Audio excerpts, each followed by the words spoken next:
इस वीडियो में हम लोग जानेंगे कि उत्तल लेंस का जो भी प्रतिबिंब बनते हैं उस किस प्रकार से बनते हैं और वस्तु को कहाँ कहाँ रखा जाता है और किस प्रकार उसका प्रतिबिंब बनता है उसके बारे में जानेंगे। फर्स्ट केस नंबर 1 कि जब वस्तु को प्रकाशीय केंद्र और फोकस के बीच रखते हैं तो उसका प्रतिबिंब कहाँ बनता है।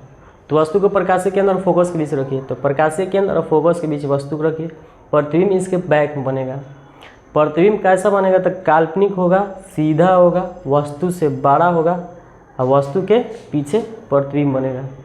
केस नंबर सेकेंड क्या कहता है कि जब वस्तु को आप फोकस यानी F' पे रख देते हैं, फोकस पर रखते हैं, तो उसका प्रतिबिंब कहाँ बनता है। तो फोकस पर अगर वस्तु को रखिएगा तो इसका प्रतिबिंब आपका अनंत पर बनता है। प्रतिबिंब मतलब कैसा बनेगा तो अनंत बनेगा और वह भी प्रतिबिंब आपका कैसा होगा तो वास्तविक होगा, उल्टा होगा, वस्तु से बहुत बड़ा होगा और अनंत पर इसका प्रतिबिंब बनेगा।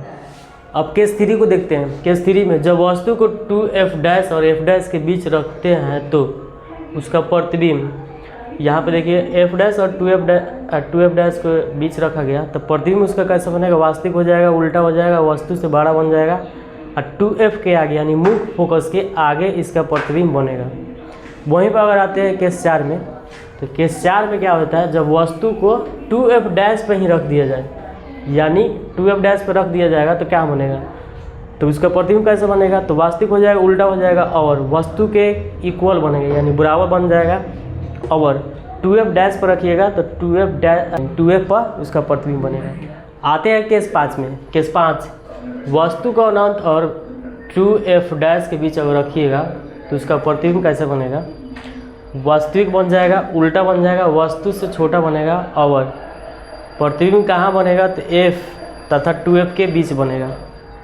वहीं पर आते केस 6 में जब वस्तु को अनंत पर रखते हैं तो कहाँ बनता है यानी वस्तु इधर अनंत पर रहता है तो उसका जो प्रतिबिंब F बनते हैं यानी फोकस पर बनता है वो भी वास्तविक होगा, उल्टा होगा, वस्तु से बहुत छोटा हो जाएगा। ठीक है, और F पर तो बनता ही है।